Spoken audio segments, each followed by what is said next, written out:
देख रहे हैं कि 74 कॉन्स्टिट्यूशनल अमेंडमेंट जिसको पार्लियामेंट ऑफ इंडिया ने पास किया है और एडमिनिस्ट्रेटिव काउंसिल का डिसीजन है और यहाँ का एडमिनिस्ट्रेटिव डिपार्टमेंट का जो ऑर्डर है गवर्नमेंट ऑर्डर नंबर 39 आप देख सकते हैं। ये इसमें 74 कॉन्स्टिट्यूशनल अमेंडमेंट के हवाले से जम्मू के डिवीजन्स को भी कहा गया था और कश्मीर डिवीजन्स को भी कहा गया था कि आप SMC में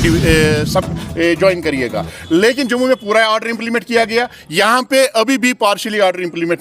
किया गया है और पूरा order in letter and spirit नहीं किया गया। तो इस इम्प्लीमेंटेशन के हवाले से हमारी एसोसिएशन ने यह फैसला किया था कि हम एहतिजाज करेंगे और आज जब एहतिजाज का प्रोग्राम था तो आपने देखा कि पूरा जो हमारा एरिया है सील कर दिया गया है, हमारे लोगों को यहाँ आने की इजाज़त नहीं दी गई, बड़ी कदगने लगा दी गई है। और दूसरी बात अलमिया है कि सरकारी तनख्वाह लेने वाला, सरकार की कुर्सी पर बैठने वाला हमारा चीफ इंजीनियर जो पूरे कश्मीर प्रोविंस को देख रहा है और वो इस चिट्ठी में लिख रहा है सरकार का तनख्वाह ले रहा है, उसको सरकारी ऑर्डर की इंप्लीमेंटेशन करनी है, लेकिन सरकार की ऑर्डर की इंप्लीमेंटेशन के बजाय सरकार के ऑर्डर और कैबिनेट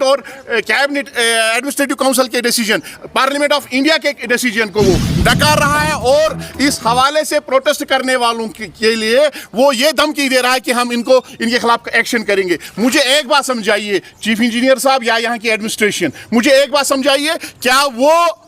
सरकार की कुर्सी पर बैठ के सरकार का तनख्वाह लेके सरकार का काम कर रहा है, कॉन्स्टिट्यूशन ऑफ इंडिया को मान रहा है, पार्लियामेंट ऑफ इंडिया को मान रहा है, एडमिनिस्ट्रेटिव काउंसिल का डिसीजन मान रहा है, एडमिनिस्ट्रेटिव डिपार्टमेंट का डिसीजन मान रहा है? हम किस रियासत में रह रहे हैं, हम किस यूटी में रह रहे हैं? आपका सरकारी ऑफिसर आपका ऑर्डर मानने के लिए तैयार नहीं है, तो आप इस अवाम को और यहाँ के मुलाजिमीन को क्या इंसाफ फराहम करोगे? हमारी आज एक बार फिर गुजारिश होगी ऑनरेबल चीफ मिनिस्टर साहब से, हमने फैसला किया है आज हम इस हवाले से होम मिनिस्टर ऑफ इंडिया से भी, ऑनरेबल चीफ मिनिस्टर साहब से भी, लेफ्टिनेंट गवर्नर साहब को भी, चीफ सेक्रेटरी साहब को भी और यहाँ के काउंसिल ऑफ मिनिस्टर्स को भी और principal secretary, additional chief secretary Jal Shakti को भी लिखेंगे। इस वक्त अभी हमें इस हवाले से उनको आगाह करेंगे कि कुर्सी पर बैठ के आप सरकारी अहकामात और जो सरकारी तनख्वाह ले रहे हैं वो सरकार के अहकामात की अमलावरी के लिए नहीं, सरकारी अहकामात की मुखालफत के लिए बैठे हैं। तो आज अभी कुछ देर पहले ही बातचीत के लिए उन्होंने बुलाया है, तो आज के हम इस प्रोग्राम को कंक्लूड करके बातचीत करेंगे। जो भी बातचीत में आ जाएगा उसको आपके सामने रखा जाएगा, प्रेस के जरिए से अपनी आवाम तक और यहाँ के मुलाजमीन तक पहुँचाया जाएगा। बाकी रही बात ये दोस्त दबाव, इस किस्म के हथकंडे आजमाना, इन चीज़ों से हमारी जो आवाज़ है न कभी दबी है न कभी दबेगी। हम इन चीज़ों से पीछे हटने वाले नहीं हैं। हम तब तक लड़ते रहेंगे जब तक हमारा जो एक मुतालबा है 74 कॉन्स्टिट्यूशनल अमेंडमेंट, जो कॉन्स्टिट्यूशनल हमारी राइट है प्रोटेस्ट डिमॉन्स्ट्रेशन,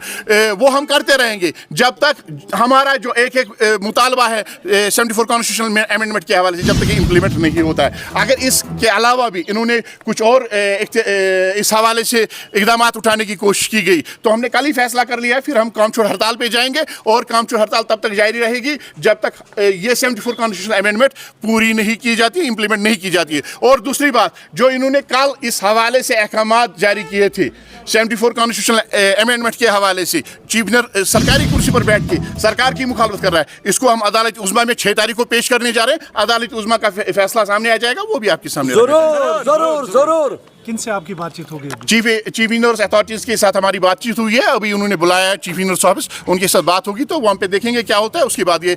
बाकी का जो आइंदा लाहे अमल है प्रेस के जरिए से मुलाजमीन तक पहुँचाया जाएगा। Thank you.